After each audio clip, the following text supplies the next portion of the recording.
my left. Yeah. Good one.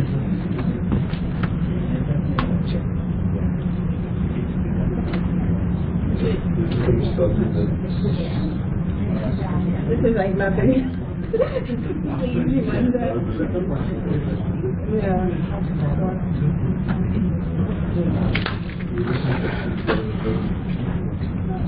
No.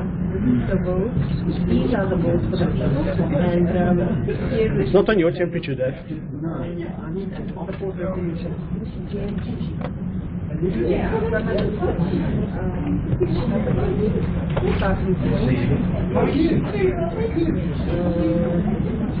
Yeah, remain after transfer Marguerite. How are you? There is a star.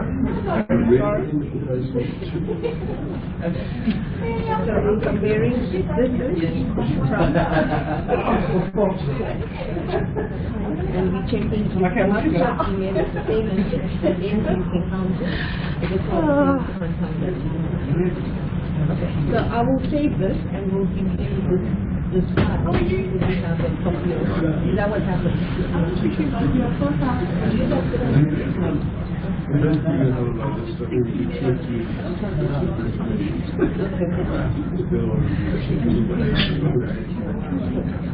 So, looking this, done with this.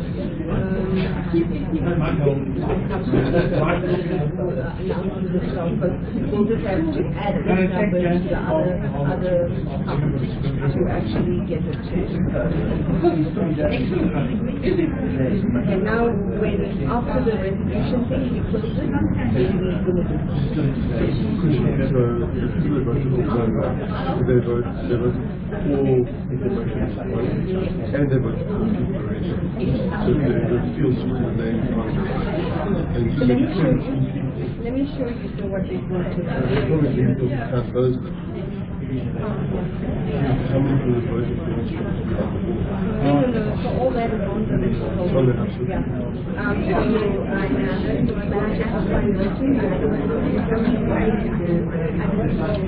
the only problem with the, we can show it nicely here, but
You probably should have done this earlier.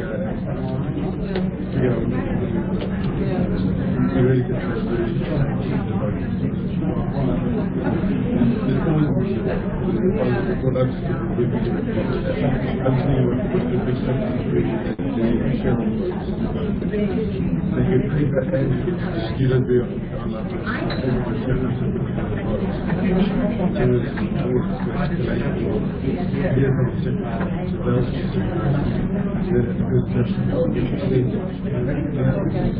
but in this state,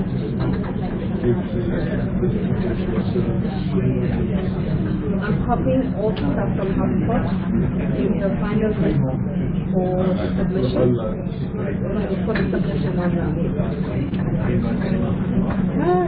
she's having a lot of fun. I don't know about that, but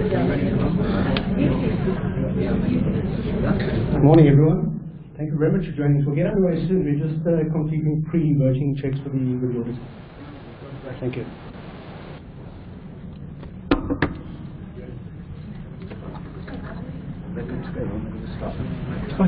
Yeah. Most of the No. no, well, it's really happening. Yeah.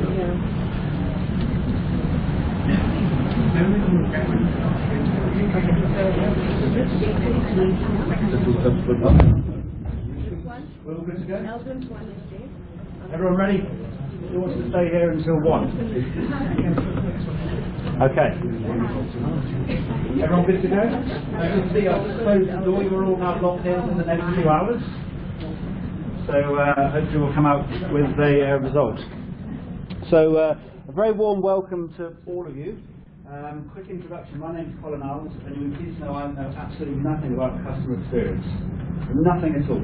And I think the idea behind that makes a lot of sense, because if you're trying to form a board to create an organisation that runs with this, and you haven't actually done that yet, who would you get us to go and facilitate and lead through the process of the day? So it makes a lot of sense to bring someone in that's external.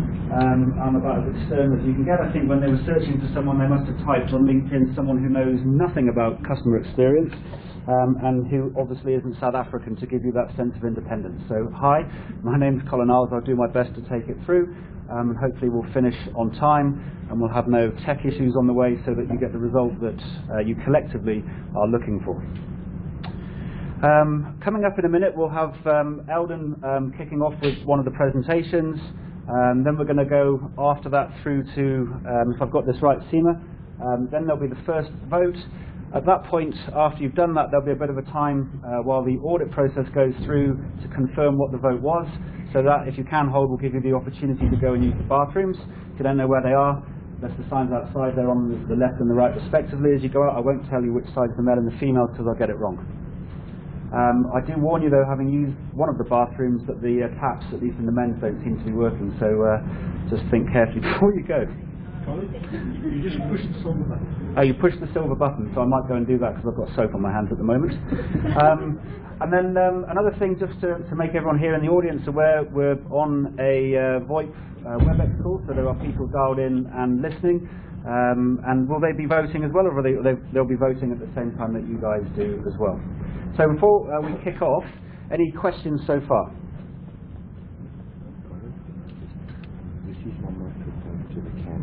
To the camera, okay. Yeah, so if you could remain here, because I obviously remember these guys coming.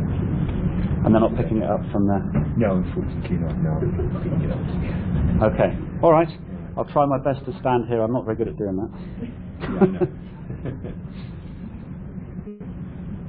Okay, so we're going to kick off with a short video. Introducing Papio, the answer to complete and comprehensive customer experience change management, contained in one convenient tool.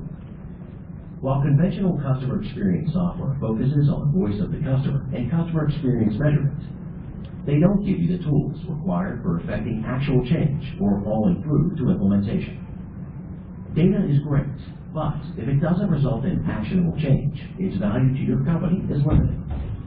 That's where Papio has stepped in to create a powerful business tool that not only offers you the metrics you need to see, but will also create a visible chain of activity from ideation all the way through to the implementation of important business changes. Every employee will now have the platform to voice their ideas, and every idea will now have a place to grow. All team members involved are able to work collaboratively while offering and receiving streamlined feedback and communication within each idea. As ideas mature, they can be promoted to goals, where you can begin to understand their impact. Not only in the customer experience, but also on other aspects such as cost, risk, and revenue. Because Papio automatically prioritizes goals, you can quickly see where you need to focus your attention to make the biggest impact on your customer experience. Make your goals actionable by creating tasks and assigning them to squads that can see them through to completion. Sprints create an agile workflow environment that helps your team deliver measurable results. Not sure where to start on your journey to customer experience excellence? Papio includes a maturity assessment tool to help you benchmark your company's performance against world best practice. Once completed, the tool provides criteria and ideas for how you can move ahead. Papio also integrates with external data sources, such as Google Analytics, so that all your data is in one place and makes monitoring your different touchpoints easy and simple. Papio is the final say in customer experience change management. Engage your employees without effort.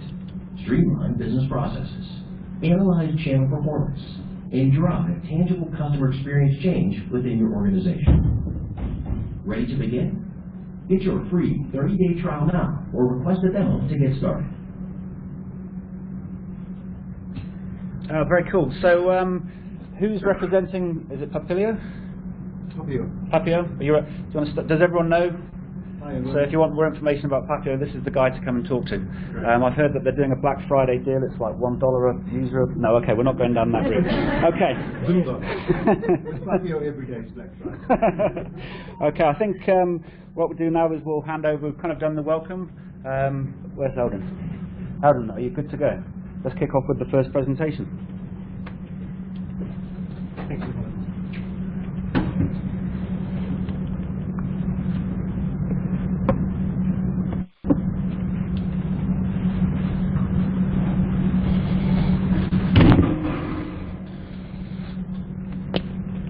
So good morning, ladies and gentlemen. I'm extremely nervous, so please allow me about half an hour to settle down. So the purpose of today's meeting is really just two simple things and then a bit of background around it. But we would like to vote in South Africa across the CX industry on a resolution to professionalize the industry. There are some specific definitions around what professionalize means within the South African context, which we will cover. And if that resolution carries, or should I say when it carries, we would like to proceed to elect a board that will have the responsibility to do the work that is required in order to register a body, an association or a professional body, whatever they choose to do. So very quickly I'm going to take you through the scope and the requirements that need to be fulfilled for professionalizing. There are two pieces of legislation or regulation that the ambit of professional bodies and professional associations fall under. The first is the NQF Act. So the NQF Act legitimizes the South African Qualifications Authority, otherwise known as SAQA, and professional associations and professional bodies all fall under SAQA. SAQA has put out what they have called a policy and criteria for recognition document. It's recently been amended with clear stipulations on what we need to do in order to make an application to be recognized as a professional body. A couple of objectives exist within this policy document. Firstly, there's a desire, there's an intent in order to promote the public understanding and the trust in professions, specifically service-related professions, and that's where we fall into. So that's the first major objective. The second objective that they have is they want to encourage professional standards. They want to encourage social responsibility. They want to encourage accountability within professions so that communities, individuals, corporates, and the wider South Africa can benefit from doing so. Then the policy document also specifies numerous criteria that need to be met. The first is an association or a body needs to be a registered non-profit company, registered at the CIPC, and therefore company law applies, and that's the need for the election of a board of directors. The second criteria that needs to be satisfied is that a body needs to demonstrate that they have the necessary human and financial resources in order to undertake its functions and in order to be sustainable. So this is a huge challenge given the journey that we've been on in the last 12 to 18 months, because a lot of the work that has been done has been volunteer work. Today's vote will legitimize and give a mandate to what we're doing, and then we will need to find the necessary resources to do this.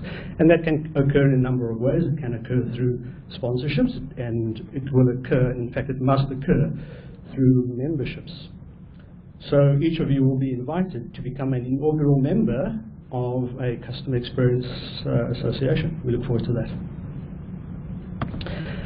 Another piece of criteria that we need to comply with: as a professional association, we are required to provide information on careers and advice, careers within our industry. This is a new policy requirement, something slightly different, but again, in line with the intent that is specified in the objectives. We want to professionalize, we want to create a progression pathway for experts, for individuals within the CX industry, and this requirement talks to that. So the next criteria, and the final one that I will cover because it's quite a lengthy document, but professional bodies and associations need to publish a code of conduct that all their members need to adhere to, and also implement self-correcting mechanisms or disciplinary mechanisms that will investigate alleged contraventions of the code of conduct. This is not very different to what the Health Professions Council or SAQA or SAPA or any other professional body does. And hopefully, it's something that we all buy into and see the value of, again, so that we can all benefit as professionals, so that our communities, our companies, and our country can benefit. I'd like to then just spend a little bit of time on the definitions, so give you a clear sense of what SAQA defines as an expert practitioner. And they see this as a group of knowledgeable or skilled practitioners within a well-defined field. We believe customer experience is well-defined, and we believe that we would all like to see ourselves as expert practitioners. And when you understand all of this, I certainly think there's tremendous value in professionalizing the industry. The next definition is, what is a professional body? The definition there is statutory. In other words, it is defined in legislation, and once again, the Health Professions Council is an example of this. You cannot practice as a medical doctor without your HSP, your license, right? So, SAQA is another example. You cannot carry the designation of chartered accountant without your license. So that is defined in legislation. Non-statutory means voluntary. And this is the route that we have been advised to explore. Voluntary membership to a professional body that seeks to implement the objectives and the intent that we've previously covered. But it's a body that sets these professional standards. It registers individual expert practitioners within the defined occupational field. So that is what SAQA defines as a professional body. A professional body needs to offer at a minimum one designation. So designation is a title or it is a status that is conferred by such a body in recognition of a person's expertise and or in recognition of a person's right to practice in an occupational field. So an example would be the CXP designation. We could offer that. Steve's in the room. Steve and DP Group have a designation or two. We could offer that. The important thing is a professional body within a country gives legitimacy to international designations. So what are we saying? We're saying that these designations that exist internationally are not recognized in South Africa.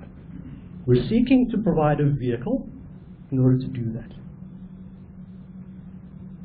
Okay, so we're not against anyone. I think there was some concern in the marketplace. We're actually looking to build a platform to partner with all of the available bodies nationally, internationally, where it makes sense and where the group of practitioners have determined that the standard that is offered is of such a quality that we would like to incorporate it within our value proposition. The next thing that SAQA specifies is what they call a progression pathway. Within the South African context, I think this is extremely relevant. A progression pathway is a hierarchy of 2 or more related qualifications or professional designations that allow for vertical progression. One of the issues that I feel extremely passionate about, I mean, where I come from, it's extremely difficult for people to enter the CX profession. We've got many hurdles to climb. And I want to address that. I want to ensure that at a grassroots level, we open up the opportunity for anyone, from any walk of life, to enter the CX profession. Because if you create a wide enough pipe, we get future customer experience officers. If we have a wide enough pipe, we get future Springbok World Cup winners. So I'm extremely passionate about addressing that. I do have a slight personal criticism. It's purely personal. Some of the associations have extremely high barriers to entry. SAQA explicitly says there must be no exclusionary practices. So I'm looking forward to that. How do we open the pipeline? How do we bring more people into our industry? So this is the idea. How can we find all qualifications and professional designations in the call center industry, in the marketing industry, any complementary or adjacent industry, that we can, through a process of recognition of prior learning, which is well catered for within the SAQA policy and framework, bring people into our industry. So I hope that gives you a bit of an understanding of what SAQA determines to be a body, a professional body or professional association.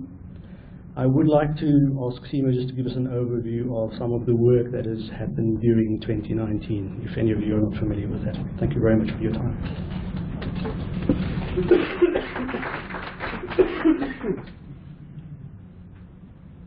Morning, everyone. Can you all hear me?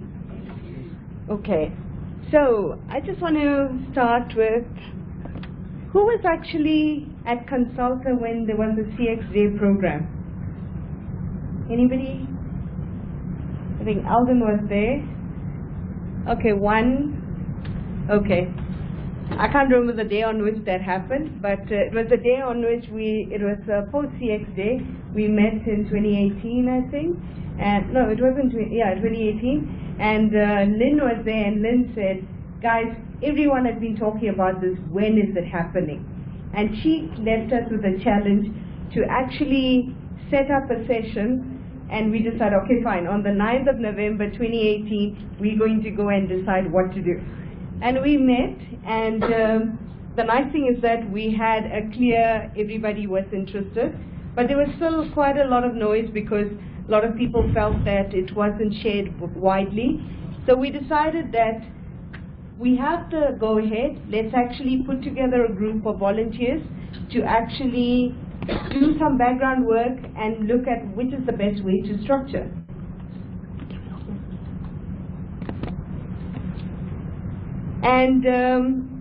And we here because of the work the volunteers have done. Can I please have all the 42 volunteers please stand up?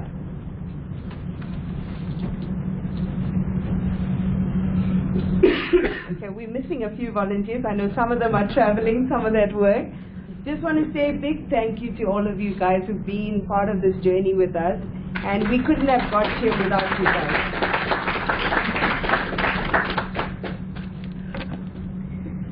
So the work stream that looked at structuring actually came back, and one of their recommendations is to actually establish a mandated SAQA recognized professional body. And today you guys are here to actually give us the go-ahead so that we can actually put the motions in place.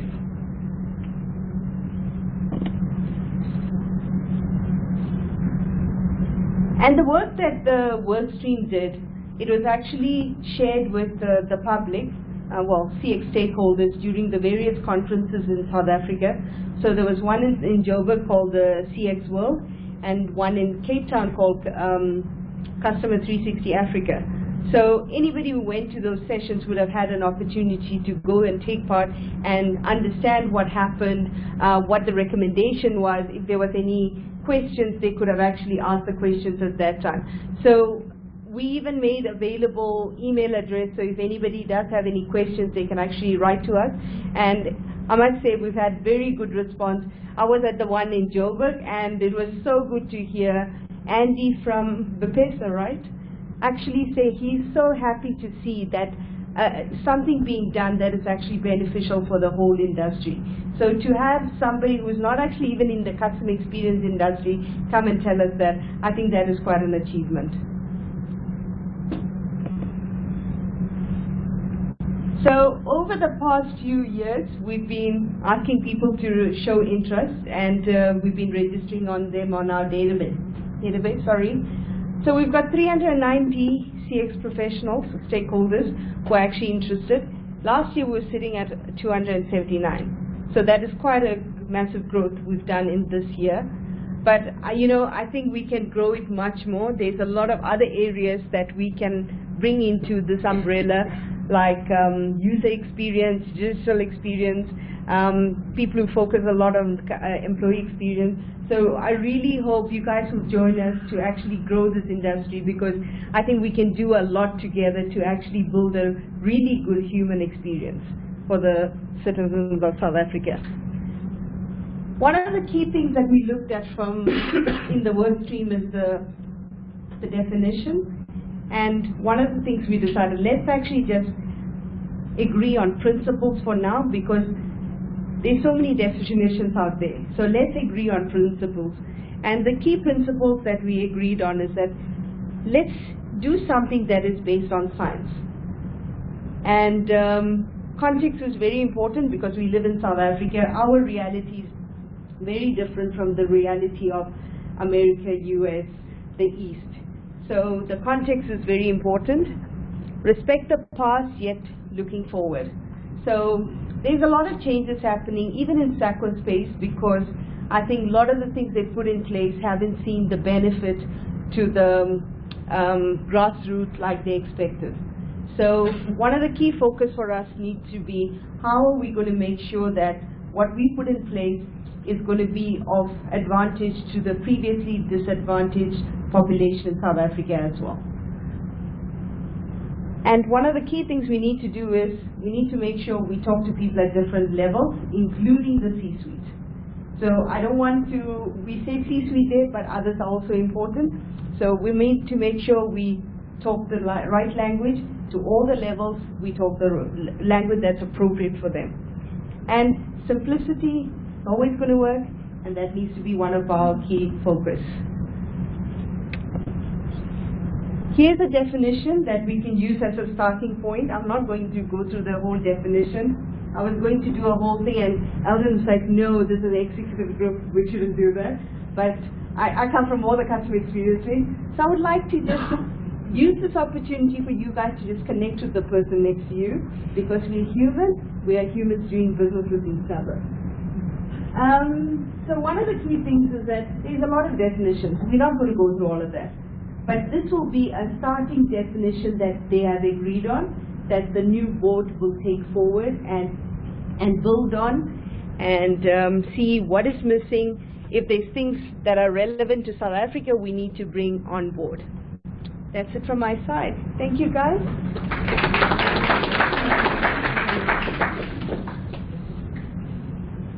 Thank you very much for that. Okay, so I think we're now moving into some voting, are we? Very exciting. Are you all ready? By the way, there was a register that was meant to be handed around, but I don't think it's my fault, but I was given this book and now it's gone. It hasn't come around, has it? I must have left it upstairs. Okay,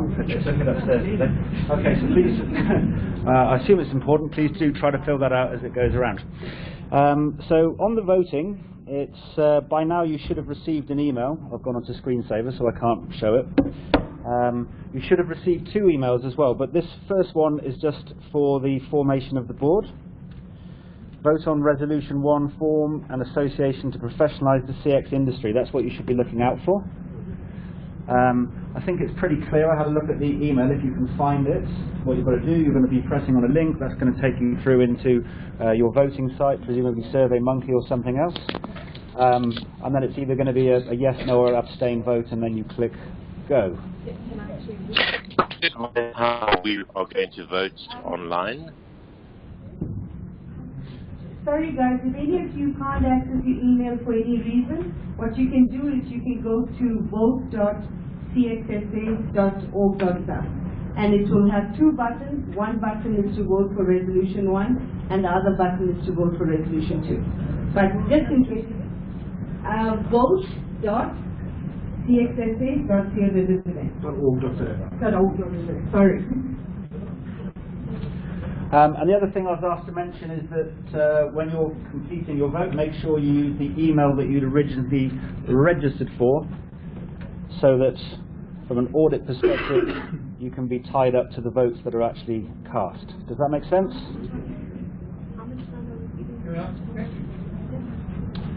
Oh, there's a question. Okay. Who wanted to ask the question? The language in Resolution 1.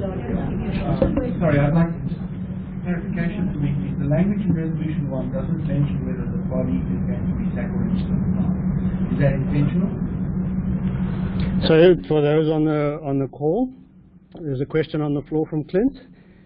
The resolution does not mention whether or not it will be SAQA registered. Is that intentional or not?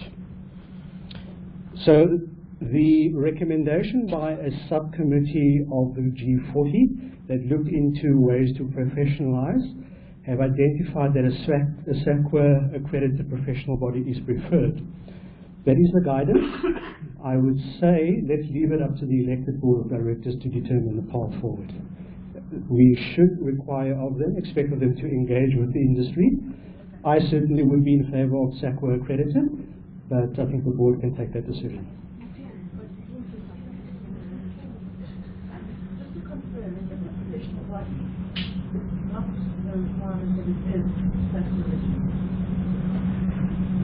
Can you just rephrase that? If you take on a title as professional body, the legislative requirement would be that you are on the Thank you. Your name is? To those on the call online, Lynette Morris has made a comment that if you take on the title of professional body, that you have to be SAQA registered.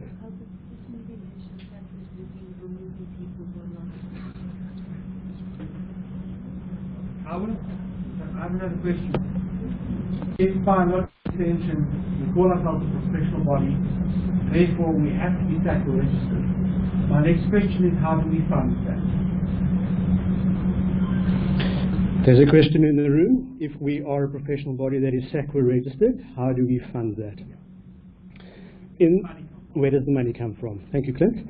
So you have to, as a professional body, you have to collect money from member fees. That is a stipulated requirement.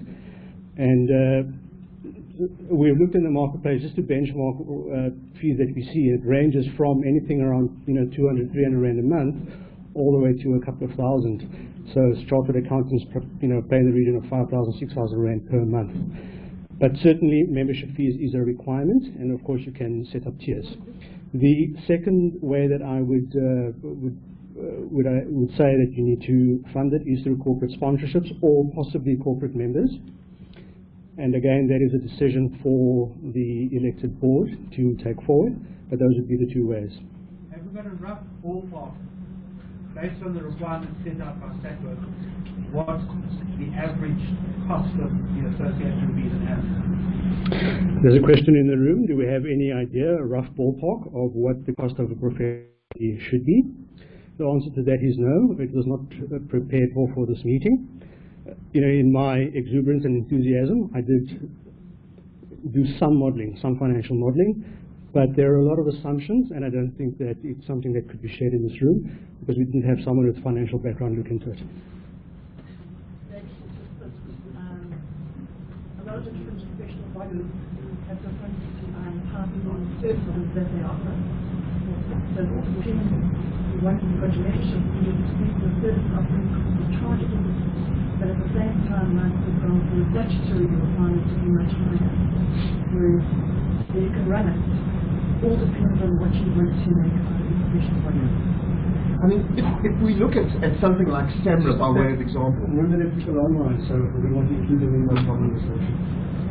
Can I just rephrase that? Lynette has made a comment in the room that different professional bodies offer different value proposition elements and services from which revenue can come from.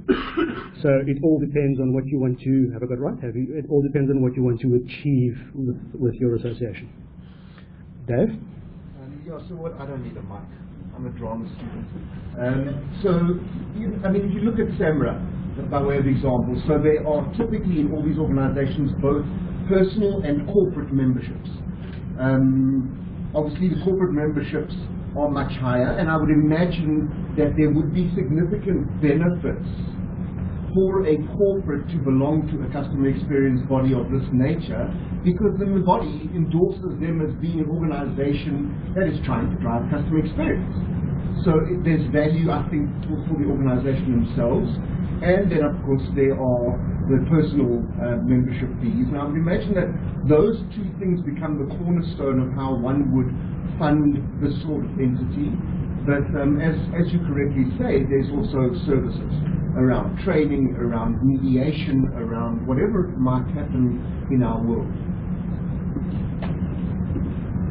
I suppose my one question would be is that let's take the bottom end of the scale, 300 rand a month. At 3,600 rand a year individual membership, we've already established that the other customer experience body out there, we've already established that we feel it has a barrier to entry because of the cost. That other body is 400 rand cheaper. So we need to just be very real about where the money is coming from. Because if we want this body to grow, we need to have membership at a price point people can afford. And we need to have it at a price point where we are not choosing between us and any other organization. Because the reality is that in the first 3-4 years, we're going to be tooling this body, and we're going to be setting up the things that are going to be required for training and for, all of the resources that a professional body that we would love to see. That doesn't happen on day one when we turn on this, right? That's going to take us a couple of years. So we're going to be on the back foot for a number of years before we're able to favorably compare with an organization like the CXSA that is at this point cheaper and provides a list of benefits that we will not be able to provide for at least 3 or 4 years. There are a few comments in the room for those online. Dave, Benjamin has shared with us that, I'll come to you in a minute, that the two primary sources of revenue would be corporate membership, because if a corporate signs up to a body such as a professionals body that we aim to establish, they're signaling an intent in the marketplace that they are serious about customer experience, and that's a good thing. And of course, members. Then a further comment from Clint in the room. We need to think about the fees. Already there are other bodies or a complementary body called the CXSA, for which, and he gave some benchmark pricing, but they are 400 rand cheaper than a different body. I'm sorry, Clint, that I don't have the wording correct, but so we need to think very carefully about how we price our membership fees. Just to share another thing, my real personal intent would be, can we not do a deal with CXSA and any other bodies so that you pay a South Africa context relevant fee and automatically receive membership to any other body, whether it's CXSA, whether it's, Steve, I'm not sure what your group is called, the BP group, CX Academy, any other group. We would love to do that. One fee that is an affordable South African fee, and you get other benefits through bodies that are overseas. Yes. Martin has a question. Alan, maybe a bit more comments. I think the points raised are relevant points that solve that. What I would recommend, though, is that those are points of discussion that the initial board needs to resolve and challenge and address. I think at this stage, we actually come forward with principles being suggested before the association starts. And those principles will guide the board on how to solve the problem. So I think the challenge being raised is real, but comfort is that in South Africa, in our current context, we're free from SAQA. We do have professional bodies that are financially sound, that are operating, that are inclusionary. So as long as we apply those principles to the association and the board applies that, I'm confident that we should be able to resolve this challenge. I don't think today is meant to resolve that specific challenge. It's something that the board should be tasked with resolving. Margaret has made a few comments, chiefly amongst which is there are examples of professional bodies under SAQA that are financially and operationally sound. So there's light at the end of the tunnel. The questions and concerns that are being raised today are very valid and very legitimate. However, a better way to deal with it would be to park it and let the elected board deal with it at a reasonable time. Final question from Steve, and then I think we'll ask the auditors to close the vote for us. Again, with that comment in mind, it's just an observation. I belong to a number of professional associations, and again, the barrier to entry, a very personal point, is you've got to keep that line up. If I take, for example, the Institute of Directors based out of London, just as one professional association, they're very keen to encourage young potential directors to join the association.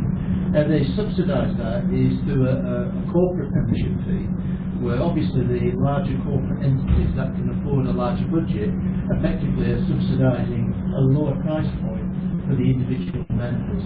And that's of course in the broader interest of the profession, because it grows the profession more quickly. And it's one of the ways that those companies who have individuals working for them can give back. So I totally agree that's a challenge for the board to address, not something necessarily to be resolved today. But there's global examples of how professional organisations get around that, and they're not punitive, with very high individual that can encourage the profession to grow very quickly. Thank you. Steve Towers has shared that there are international examples of how professional bodies are funded by corporates in a rise per size model, something like that, Steve, right? So smaller organizations would pay a small fee, larger organizations would pay a larger fee, perhaps with some economies of scale built in, that sort of thing. We welcome all of these ideas. We would like to think through them and use them in the work going forward. I'm sorry, I want to ask one last question, and it's important for me. If we vote on this resolution as it passes, does that mean we are going to be SAQA registered? Or does that mean the board has a mandate to investigate and to come back and tell us how the organisation gets forward? The vote today, will it mean that we are SAQA registered, or does it mean that the board will investigate? My feeling is, let us task the board with the relevant mandate. Let us require the board to engage with the industry. There is a recommendation based on research that was done that let's be a SAQA-aligned professional body. I think it's a good recommendation, and I think it's the best way to organise as an industry.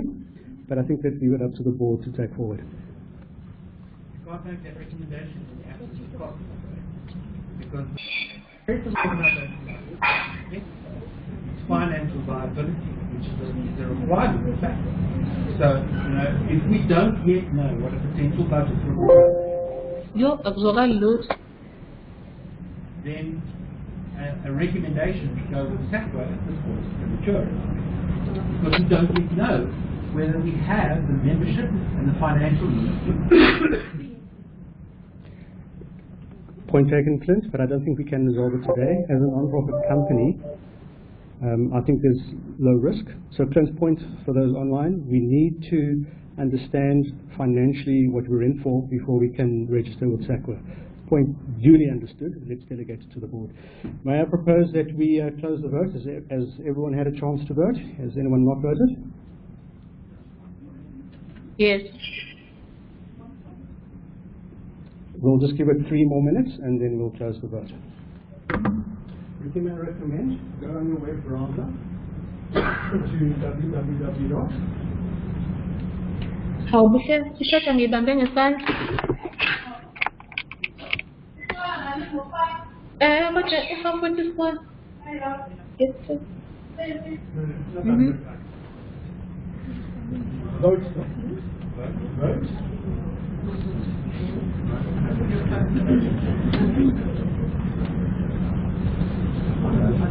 Hello, so CXSA, but also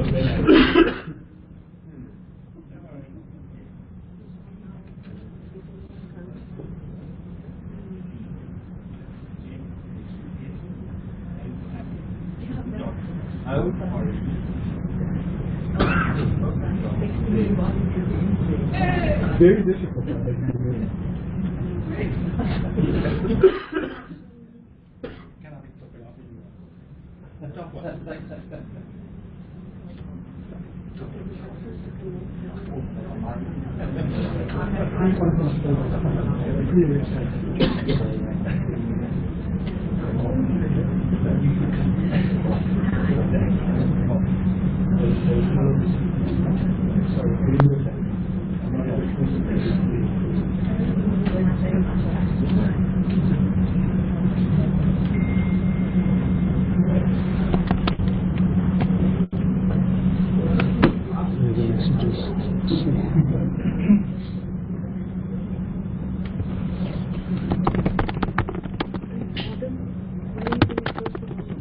When Ricky's done.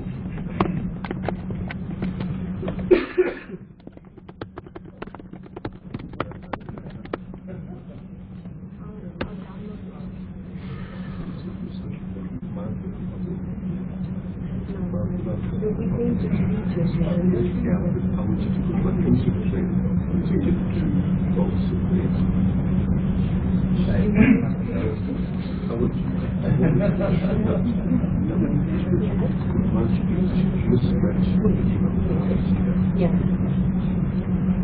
Okay, we're on the same page.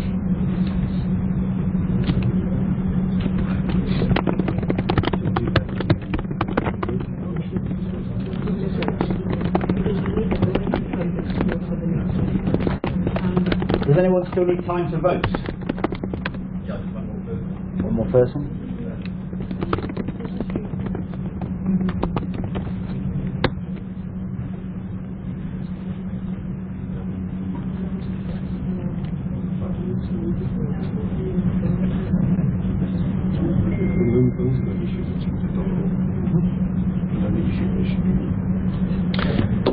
Just a reminder, this was only for resolution 1, right?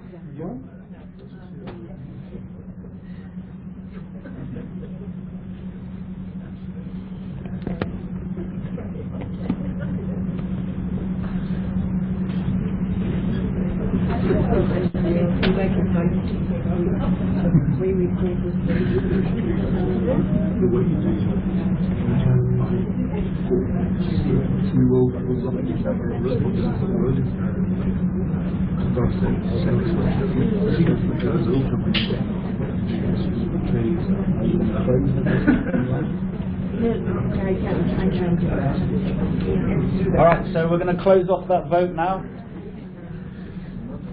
So if you're not putting it in the next 30 seconds or so, you're going to lose your opportunity.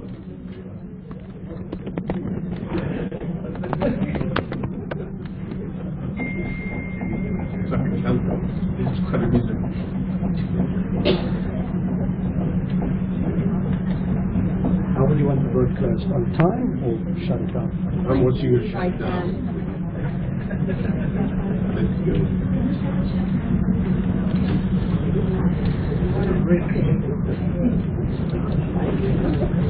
And then nature break. So everyone is there. Shall we invite everyone to have a cup of tea or coffee? Yeah, absolutely.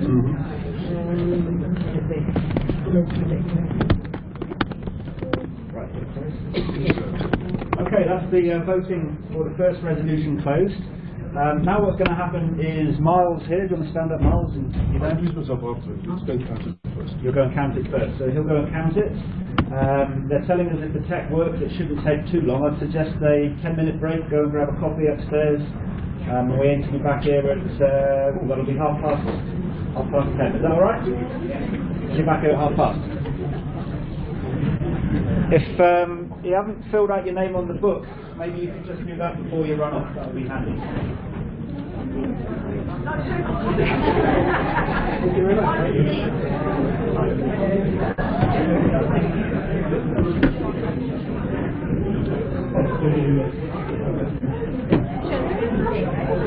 I've got absolutely no. leaving the laptop. I don't know.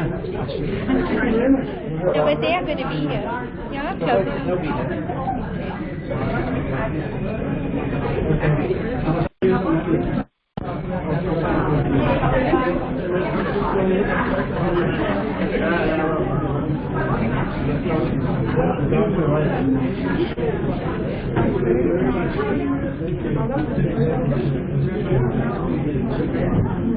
Hopefully you don't have sometimes to grab a copy of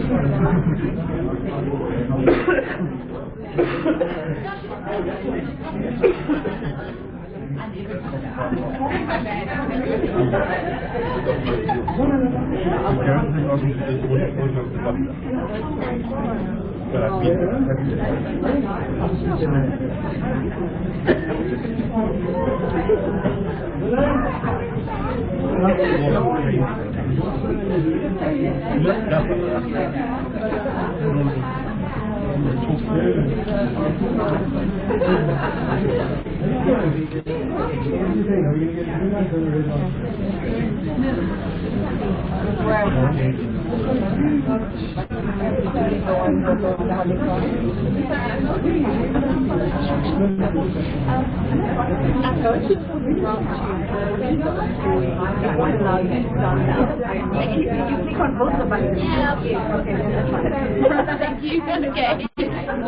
Okay.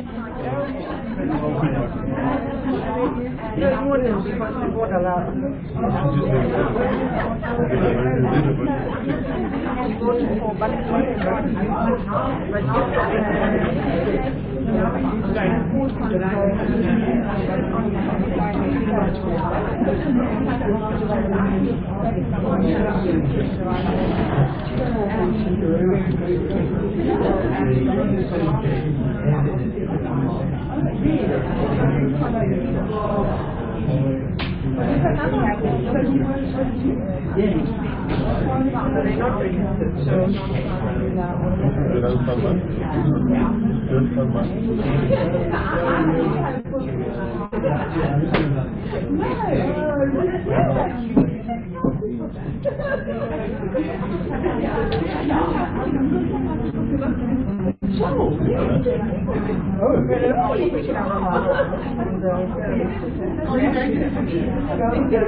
What did you think of our CX definition? I thought I took out on the CX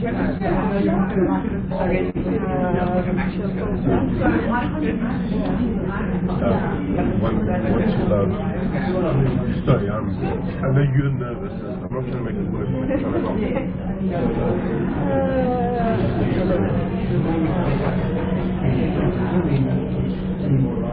I really like that idea.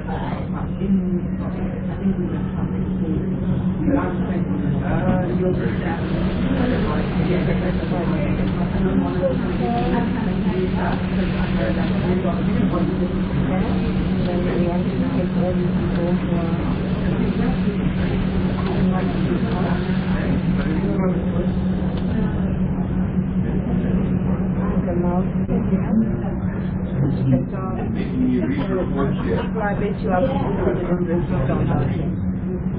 it's interesting to see that one person actually said no. I'd love to know why. So can I go from the other one so that we can get the report right on that? We'll leave it here. On the survey monkey.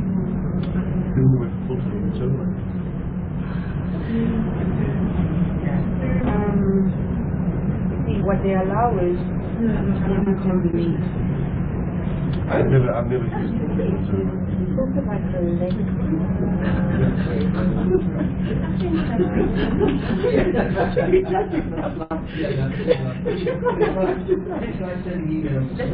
I start voice notes. I start voice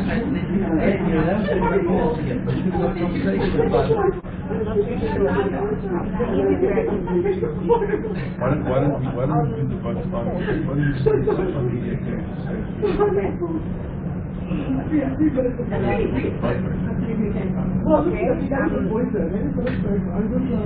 what I wanted is the draft. Well, yeah, so that you can actually put it but we've got the data, so let's just see it on this side. Right? You happy with it? Okay. Okay, now let's figure out how to do this. We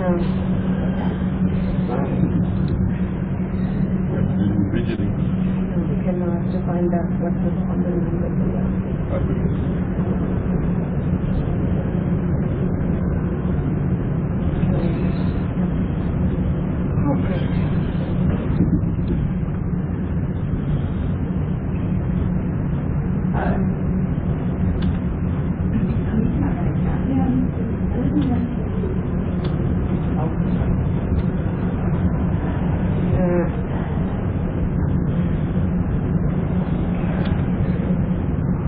this is one.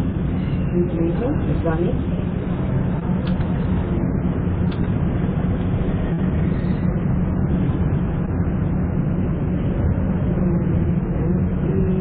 She just called me this morning.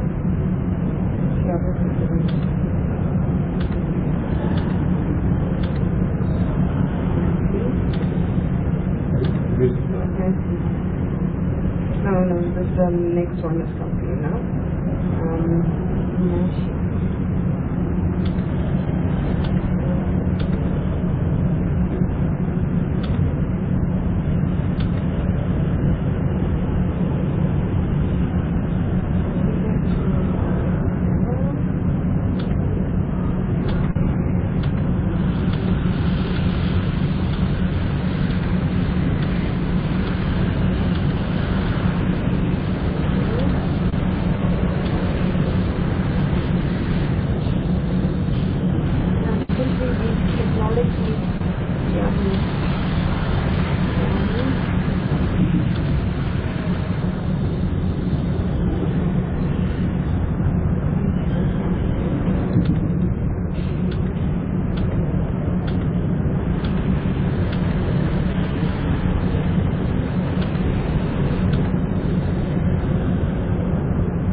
In order.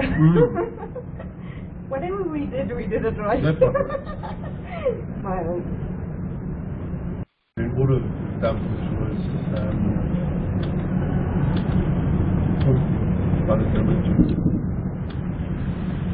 yeah.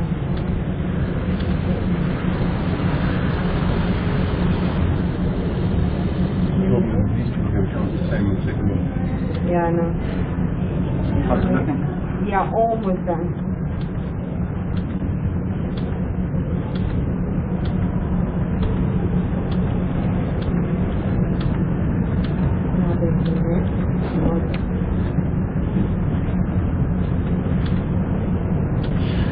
For the people online, hopefully we're back up and running in about 5 minutes.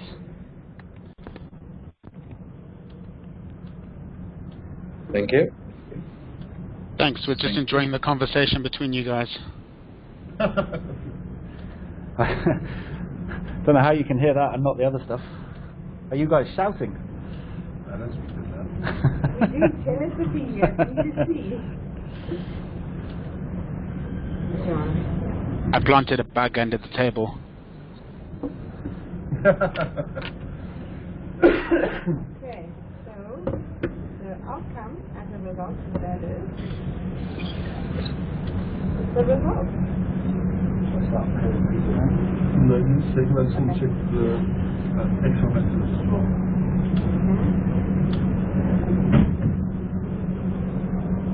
So we we've got 2 abstain and 57. Go back to the... Wait, no, wrong.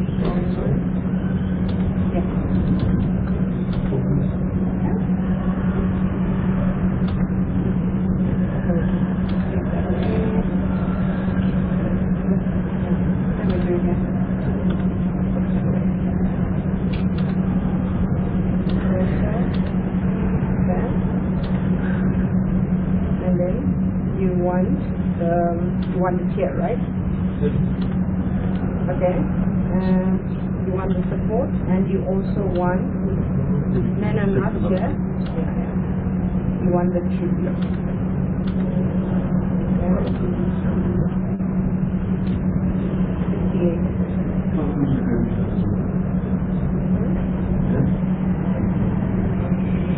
Oh, sorry, that's thing. Maybe that's the content.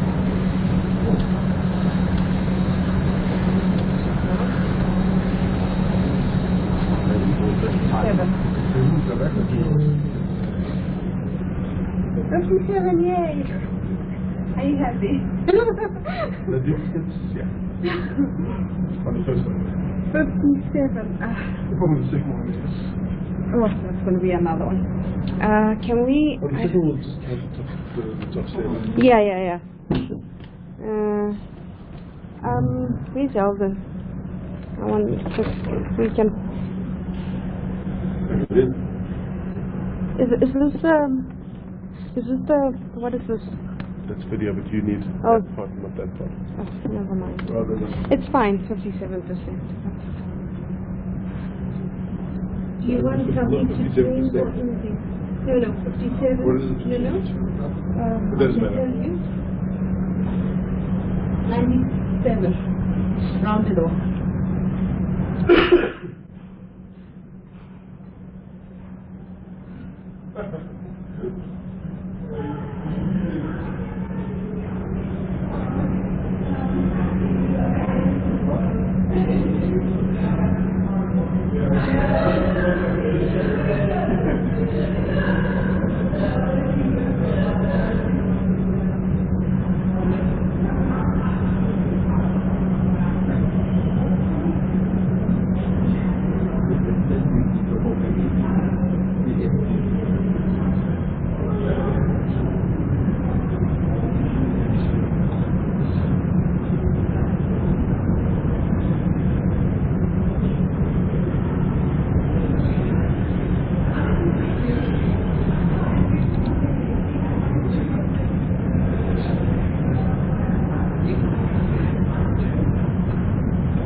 Oh, she'd be very happy to know.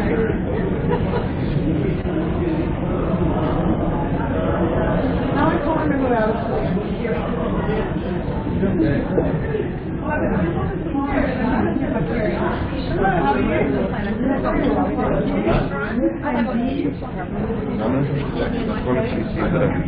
My next one. You could say yes away to the but that's total. He's putting in these Yeah, that would work. So I have to, so now I'm going to go home and actually no, are you going to?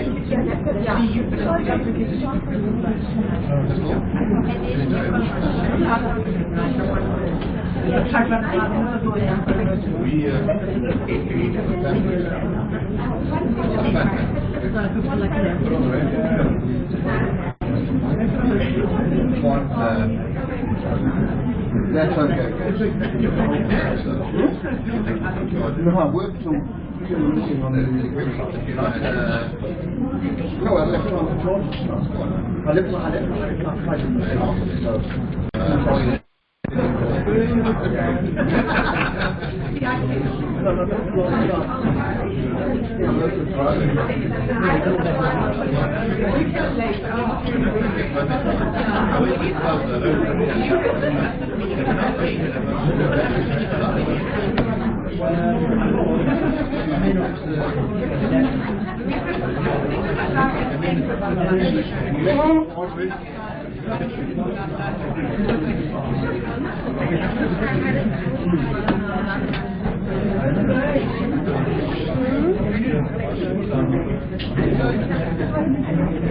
Milestone 1, goalpost 1. Where's my water? I think is it my water?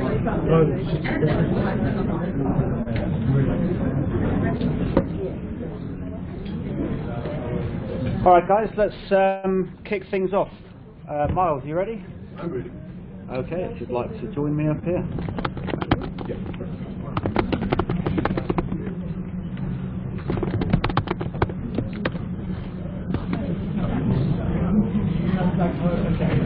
What do you want to do? Introduce yourself? Yeah. They can hear me very well. How can my voice travel? No, I don't have people on the phone. They were hearing me, believe me. When you were talking, they could hear me. You want to introduce me? Okay. You guys introduce me and then you do that. It's still morning, isn't it? Morning, everybody. I'll give you a 2-second rundown just of what we've done and who I am. My name is Miles Fisher. I'm an auditor with a firm called Mazars. I think we've got about 12 offices around the country. Can't you hear me? Can you hear me now? Should I just speak louder? Okay, you hold the mic. I'll speak louder. My name is Miles Fisher. I work for an auditing firm, Gauteng office, which is based in Melrose Estate. Fairly large firm. We've got 12 offices, about 1,000 people around the country. Auditing, advisory, tax services. I was asked to come along and just take a look at the process that has been followed to verify the voting results. So I was run through the process. We've tried to do a couple of dummy tests on the stuff. Monkey survey has been used obviously for the voting. Emails were sent out to everybody. So what we've done is we tried to check that there were no duplicate votes, and nobody that wasn't registered to vote tried to vote. So I voted and I got discounted. I won't tell you what I voted. I'm trying to give you the customer experience here, sorry. I am an auditor after all. So what we've done is we've extracted the information from Monkey Survey. We've tested it against initial database that was set up on HubSpot to see if there are any duplicates of people trying to vote, and whether the people were registered on HubSpot. We've removed the ones who weren't registered, so my vote didn't count. And then we've used Monkey Survey to we actually removed all the non-eligible voters from Monkey Survey, so we get a pretty graph which we can't plug in anyway. So what else have we do? That's about it? Yeah. And we've checked the Excel against Monkey Survey to see that the results do correlate. And if you'd like to hear the results, she's going to give you the results, not me. So guys, the counting has been done. And for resolution 1, we got 57 yes and 2 abstain. That is 96.6%. Yeah. So now we go on to the next phase. Okay, so now the next vote. So now you're voting for who is going to be on that first board. If I've got the numbers correctly, I think 17 people had been nominated. And at the moment, it's been set that the board will consist of 7 people. When you go into your second mail, and you're going through the people, therefore you've been given the option to choose 7 people each, right? That's right. Obviously that's going to go and create a result, and there may be people in 8th, 9th, 10th position who also get a substantial number of votes. The way that that's going to work is that would be a decision for the first 7 who have been successfully nominated with those votes, for them to decide at a later date, presumably their first board meeting. Is that correct? So the voting is now open. Hopefully you all heard that online as well. You can message back on the platform if you didn't, and we can re-explain that. But we'll now give you roughly, what, 5-10 minutes? How long did you need for the last one? We'll give you 5 minutes. We'll see if everyone's managed to vote. I know you've got more choices there. We might have to extend it. We'll see how you get on. Yep. So I think that in that email you do have the link. The nominees. For the nominees. We have published a list of the nominees. If you on your web browser go to www.cxsa.org.za, you'll see the page that I have on the projector. Hopefully those of you online can see it as well. We have 17 nominees. The vote is open. We'll run it for possibly a bit longer. Yeah, possibly a bit longer is the word from the... Holden, sorry, Craig here. Well, I think what we are saying is that a list of names is useful. However, we don't know the people behind the list of names. There are no profiles to these people, making it quite difficult to do. On www.cxsa.org.za, Great, seeing it now. Thank you. Page, the auditor profiles, names, provinces, LinkedIn profile, and a bit of a blurb on their professional experience and qualifications. Please feel free to browse through that. When you do the vote, please use the link in your email. Alternatively, you can go to vote.cxsa.org.za and choose the link for resolution number 2. You can vote for a minimum of 1 person. You may vote for a maximum of 7 people.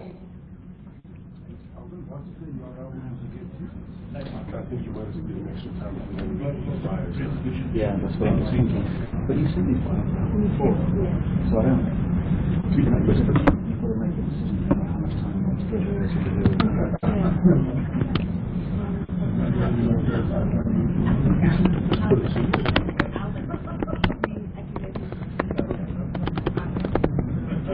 Yeah. Then we're going to need to know family thing anyway.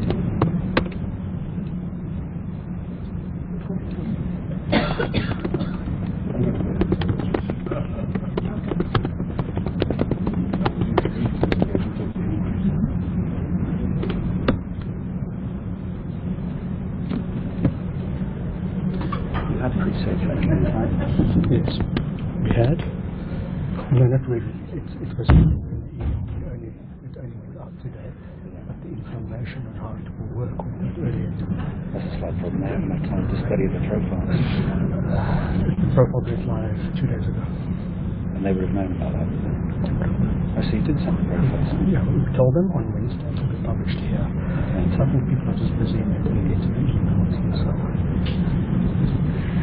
All right, so we're going to keep this vote open until 11 o'clock. My understanding is the profiles have been available, but some people in their busy lives haven't managed to go and have a look at them. So hopefully 15 minutes is enough for those that need to either have a second look or a first look to go and take their decisions and post their votes. 11 o'clock therefore is when you'll hear the next not presentation, that's when we're going to be looking to close the vote, and then we're going to go into that next phase of the audit of the votes.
They're working already, right?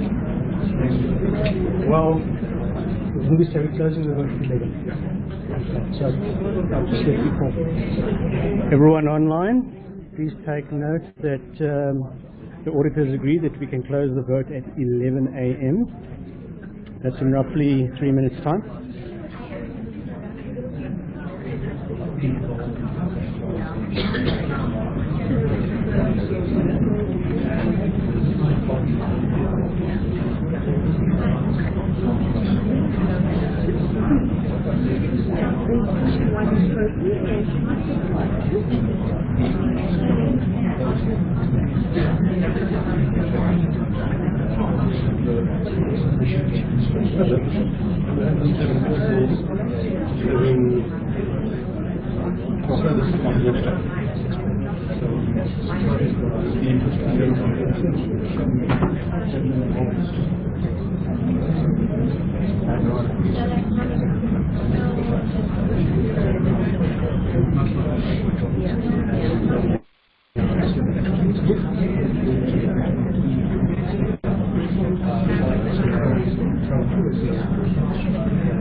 Miles? Yeah. Over Amory, so just didn't look at the camera. You good? Can you just announce it when the voting is not closed? Alright, voting is closed. You closed it, right? Okay, the voting is in 10, 9, well, it depends how long it takes for the laptop to boot up, to log on, to get wireless internet access, to find the right web page. So anyway, in the next 30 to 60 seconds it will be closed.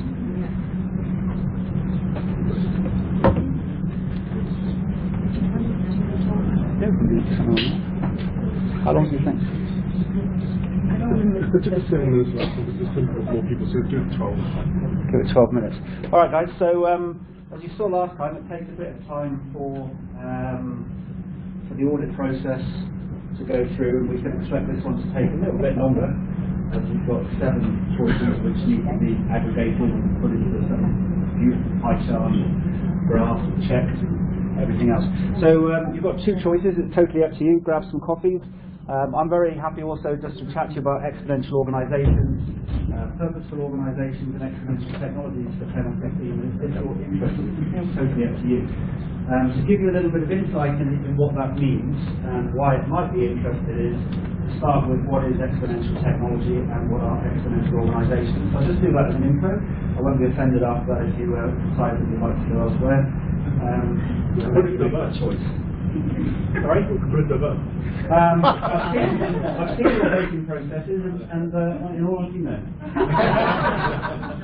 Different vote, raise a hand. Okay, so what's the basic premise, right? The basic premise is there are a certain set of organisations out in the world, unfortunately very few in South Africa and Africa in general, who have managed to find business models where they grow exponentially. They grow 10 times faster, better, cheaper, and you can throw CX as part of that reasoning in these types of organisations. But the question is, why are these organisations able to grow so fast? What is it that they're actually doing? Are there certain things that you guys can copy in your own organisations? And perhaps even before that, do you even need to be looking to copy some of the attributes of exponential organisations? Because that really comes down to your view about how the world is changing. Alright? And those are the 2 things that I was thinking about just running through very quickly. Some examples of how fast the world is actually moving.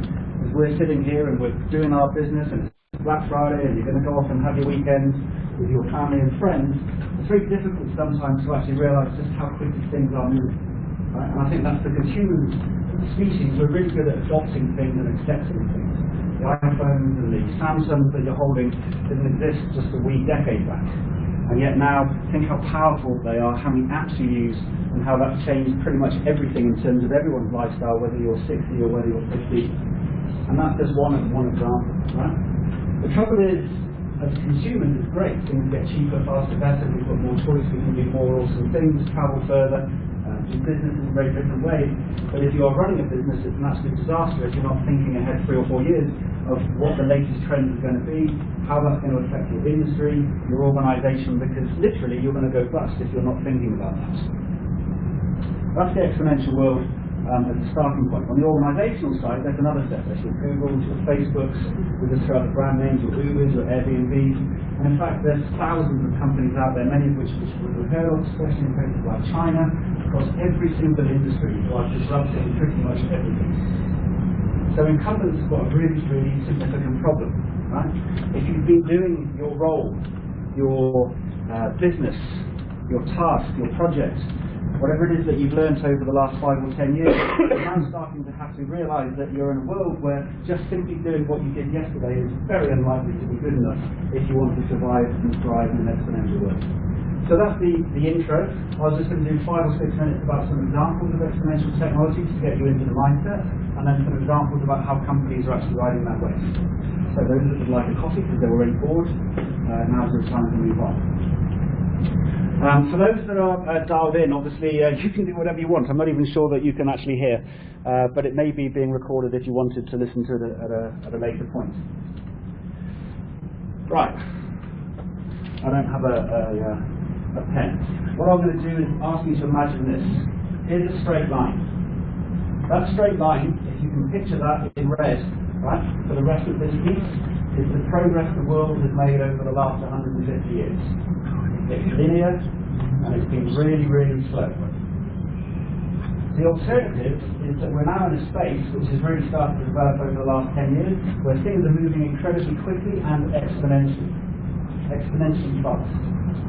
Which means that you can't predict forward a couple of years like you used to be able to and say, yes, 5-6% growth strategy and roll out a big platform and we're going to use SAP and we're going to go and have this procurement process and we're going to go and put a web page together at the storefront is anywhere near enough for organisations to survive. So the first part, you're going to be having to think to yourself, do you think you live in an exponential world? If you don't, either because you don't believe me, or after this you mean reverse and it's like, yeah, it's quite good, but actually I think we're still in the linear world, this is just scaremongering tactics, keep doing what you're doing today. if you start to think, yes, actually this is quite plausible, and I don't know if I agree quite on the pace and whether that specific year that Colin mentioned is when that thing is going to happen, then you've got to ask yourself, is your business model, whether it's your client or your own, or who you work for, is going to be fit for purpose? Because when things change, it strikes me as an obvious assumption that we should be changing our business and operating models as well. So let's go through some simple examples of exponentials. There was a lovely article in the FT today about drones. Drones, big excitement, another technology that goes into the trough of disillusionment. There was big news about it a couple of years ago. Everything's going drone. There's no drone. The walking through standard, there's no drones. Right? And this is very consistent with all of these different technologies because we get very excited. Artificial intelligence. Oh, this is going to change everything. It's not really changing anything. Or at least it doesn't feel like it's changing anything. Right? But the reality is that these technologies are changing everything. You just might not feel it, you might not be aware of it. It actually is there and you're using it in one way or another, but you just don't appreciate it. And what's really, really worrying is that they're deceptive because you don't really see the impact of it until suddenly there's hundreds of thousands of companies or millions of people that are using it, and then suddenly you look up and you go, wow, we're too late. So here's a couple of examples of some of the big shifts that you can expect, right? And all of these shifts are really pushing prices down, they're opening up so it can be democratized, people can access it anywhere in the world. Data, let's start with data, right? They are on an exponential curve of reducing prices, right? This is the old Moore's law on steroids. Faster access to more locations, faster speeds, better connectivity, more security. What we have in our pockets today is rubbish, right? Your 10 megabit download speeds or whatever your package is coming through from a Vodacom or an MTN, in the next couple of years you're going to be just blasted out of the water on that, right? 5G is going to open up 1 gigabit download speeds. And it's not just 5G that's coming through from operators and Array and all these guys. You've got companies that are starting to put satellites in space with specific goals to give you access to data anywhere in the world for free. What happens when data becomes free at 1 gigabyte download speeds? Right? How does that change things? How does that change your ability to go and use complex algorithms with massive amounts of software in offshore data centers, whether it's with Microsoft Azure or whether it's Amazon Web Services? It really does change everything because you've got instant access for massive volumes of data. Now you go and put VR onto that, right? So we're moving into this free but exceptionally fast data world. Then you put VR, right? Those big headsets. So you've got Oculus Rift, you've got Magic Leap, you've got HTC. You've actually got hundreds of other companies producing equipment in that space now, looking to go and change everything.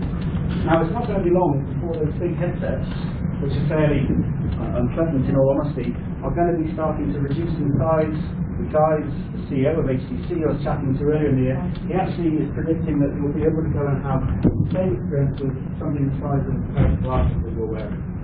Right? That's in the next 5 years. A pair of glasses in size with monitors on it, so it's not just this virtual experience, it's an augmented experience. So as you're looking down at your feet, you'll be able to start to go and actually scroll through and change what you're wearing as your shoes or your trousers. Right? Or you'll be able to go and have a meeting with people in a way which feels like you're actually having the interaction that we're having now, because you're starting to see the frame rate per second and the quality of the imaging coming through. Add on the 5G where it's super fast and there's therefore no lag, it now feels that you're not actually able to differentiate whether you're talking to a real person or not. So the days of the avatar are starting to disappear. What does that do for how you interact with your customers? It's no longer just Zoom, it's now a virtual world with a pair of glasses that's starting to challenge whether you need an office. If you're in the shopping and retail industry, it's starting to challenge whether we need shopping centers. Right? Now let's throw a bit of AI, right, in this virtual world that we're creating, artificial intelligence and machine learning. Everyone has already obviously heard about Go. Okay, but that's just a game. What's happening is you're now seeing companies like Soul Machine, for example, that are taking these very realistic avatars that look identical to you and I, where they can go create them in a scheme, I suppose, based on our own profiles, that they think is going to be a better interaction point for us because we're going to trust them faster. And as you're talking to them, they're able to go and use your body language, the tone of the voice, the words that you're actually using, to go and determine how the avatar should be responding back, so they personalise the conversation. What does that do for call centres? What does that do for the services industry in general if you can now basically mechanise the interaction between humans? But don't worry, it doesn't stop there, because it's going to be quite difficult for us to actually know whether we're actually dealing with something which is fake or something which is real. But there is now AI that's been helped us with that. So you're going to have your own AI persona in front of you, a lot of your digital interactions which are helping you to navigate the AI personas that corporates and companies are putting in front of their sales teams or their products that they're actually offering to you. Now let's throw in energy. We need energy to go and deal with a lot of these things, right? The number one, the cheapest source of energy on the planet today, not 5 years in the future, is already solar. Right? Cheaper than gas, cheaper than oil, cheaper than coal. We've recently just had an announcement from one of the big energy producers in the US, in California, where the CEO was on record stating it's not just cheaper for us to go and build new plants to create energy with photovoltaics compared to what it would be to do nuclear or something with coal or oil or gas.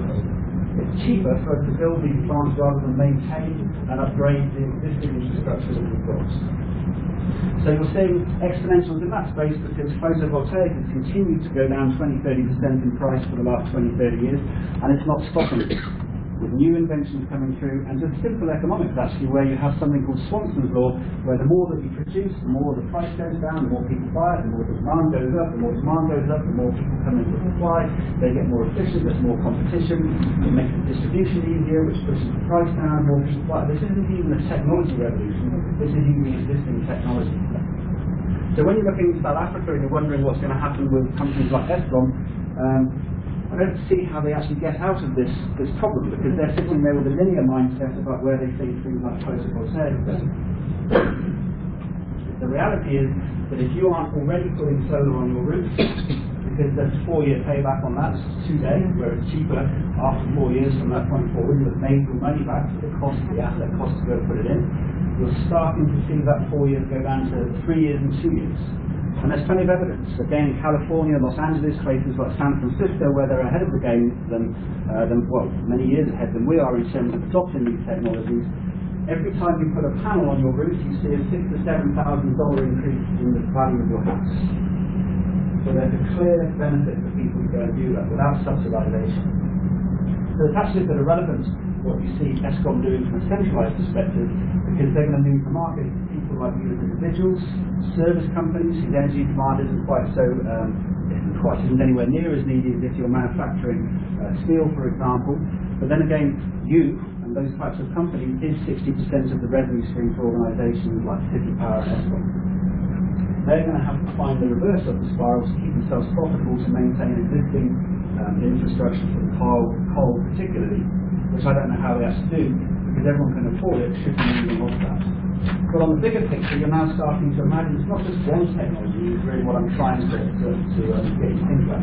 It's multiple technologies. It's not one Gutenberg moment that a printing press goes and allows you to go do books and newspapers, right, which can suddenly circulate your voice, whatever you want to get across as a movement incredibly easy and rapidly and change the world. It's not the second kind of Gutenberg moment where you have steam manufacturing, or even the third one where we start to go and use compute power. This is multiple moments happening all at the same time, like it's never happened before in this world. Quantum computing, hundreds of millions of times faster in their processing than your computers today, with cheap energy, cheap data access, anywhere in the globe. Now throwing a bit of 3D printing to see how that changes where manufacturing goes from this point forward. Add your VR, your augmented reality, your XR in terms of your whole retail shopping experience. And those are just 5 or 6 technologies. You can add a whole load on the back of that, and things that are happening in material sciences, people that are really interesting work on making you get younger. And perhaps that's one to leave before talking about the organisational structure. There are companies trying to help you get younger. There's a company in the US at the moment that has just under $1 billion of funding for the release of their first drug. It's an ointment. You rub it on. If you have a cartilage which is either disintegrated, it doesn't exist, or it's particularly damaged, by rubbing on this ointment, your cartilage will self-heal because it's using a stimulant for your own stem cells. And the beauty about that particular treatment is it's not just on cartilage, it can work on cells that have become cancerous, it can work therefore on cancers, Alzheimer's, tendons, it can even, I don't know, it can work on baldness. I'll let you work out whether that's important to you or not, by stimulating hair growth. Are we good? All right, so that's where I'll leave it. If you want more information on that, I'll just leave you with a couple of places where you can start to go and have a look, and other places where you can actually have a look about how the organisation side is dealing with it, right? And there's lots of sites. The first thing is the most obvious one. Google is your friend. Just type in exponential technologies, and you will find a whole plethora of different bodies and services that are pushing out information. It could be from Harvard, it could be from Singularity University, they're all over the place. The ones that I really recommend you do have a look at, Singularity University is great, they really have a good mailer with these daily digests. You've got Futurism, which is another good one that's out there. There's the OpenEXO community that are pushing out good content in that space. There's Harvard. So you're going to be able to choose your own one. CB Insights as well is another great place to look, because that's actually showing you where the smart VC money is going into these new technologies to go and support some of the things that I've been saying. So those are great places to look, to go and get yourself a daily feed about how the world is changing, to make your decision about whether you believe it or you don't. And then the second place to go and think about how organisations are working, I really recommend you look for Sally Mishnell's book, Exponential Organisations, or just search for Sally anyway. He's the founder of an organisation called OpenEXO, best-selling author of the Exponential Organisations book. He's got a goal to help transform companies so that we can ride this exponential wave. So he's got fantastic content. And then the final thing is, obviously, if you don't get any of that and you're looking for help in finding direction here, obviously just give me a shout. I'm sure we can work out where to get hold of you. Are we now ready for the poll? Vote. Just people on the line can here, please. Yeah, that's geez, eh? I think it's better if you read this, because I'm going to get this 100% wrong. I was the independent, so I can't. You can't. Okay, who wants to hear the result? No? Okay, the result goes as follows. The 7 nominated initial board members as voted by all of you. Number 1, this isn't in order of how many votes they've got, by the way, it's just the way that it's written here. If I can read it. The first was Eldon. And I guess if all the people are here, you should stand up, right? Or even come up to the front. Marnet Z. Do you want to come up too? Just left. Oh, that's a bad start. Number 3, Seema.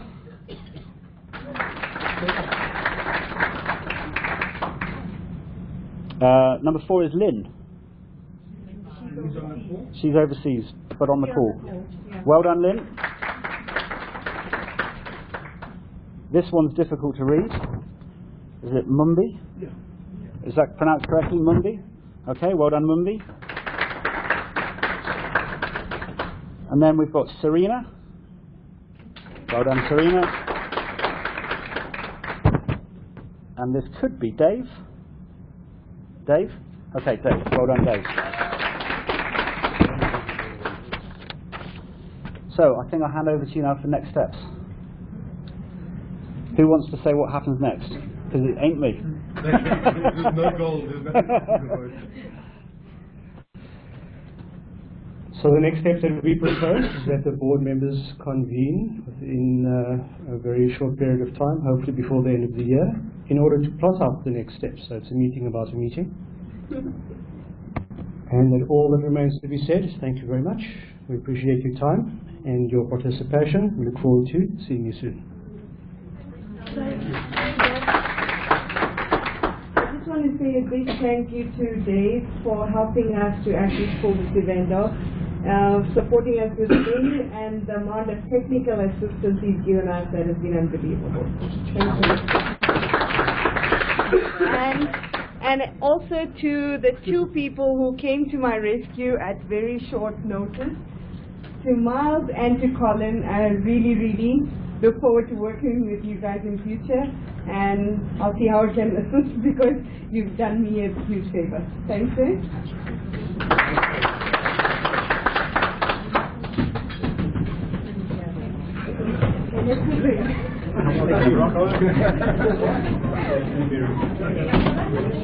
You can find it.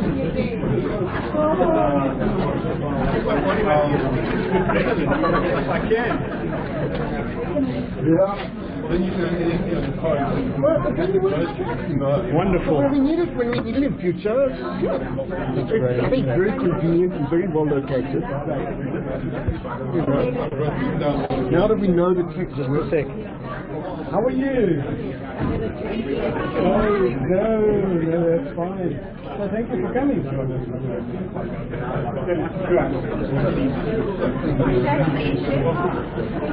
We voted for you. We voted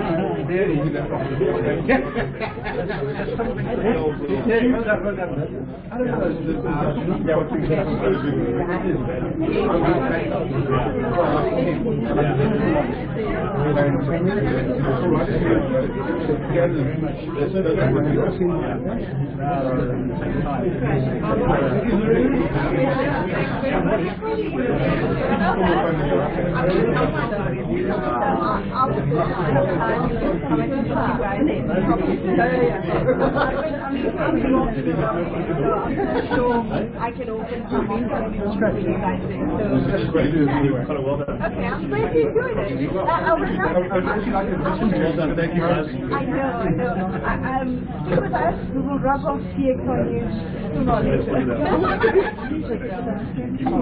Yeah? What? You can do that, but you'll have to be a US citizen. It's just on the basis.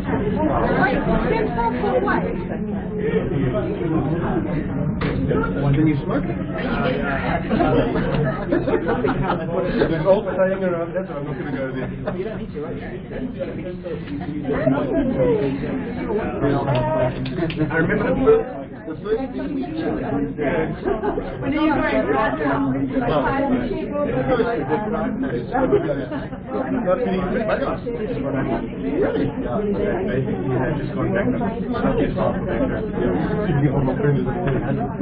Alright, I'm going to check my stuff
maybe that's I don't know if I will.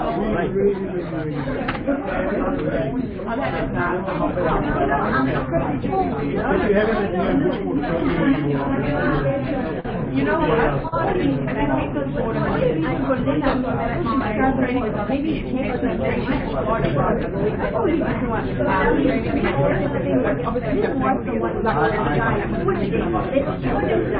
So I think about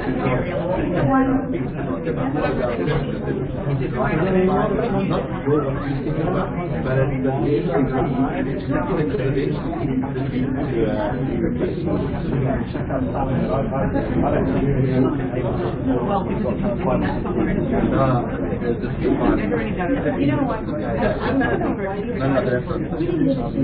What do you do? I'd still think that about my kids, and then show them how to go and experiment. I don't know why. I think it's a huge discussion. I think he's going to have to along the way. Thanks, mate. I mean, he's thinking about how. See you soon. Like, if you'd have seen this, you would have known that. Like, I mean, I'm personally always been like that. Like, it's not a new thing. Wherever it can be.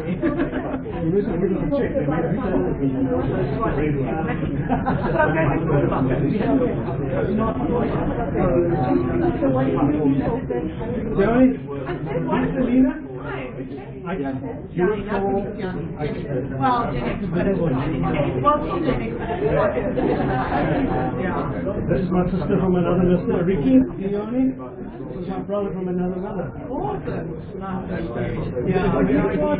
And then we used to have drinks after the people who We're going to drink right now. But you didn't tell me that. That's not in my diary.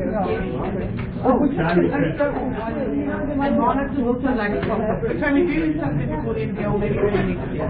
Shall we have a year function? Can we? People who work in a circus, where are you guys going now?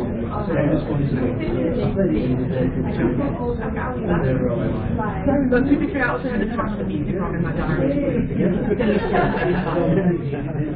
Because I don't know why, something was in my diary at 10. Completely. My diary, so I put something, no, but I put, because it was at 10, I put in a patient Oh my God, and I did all those things. Edit that recording.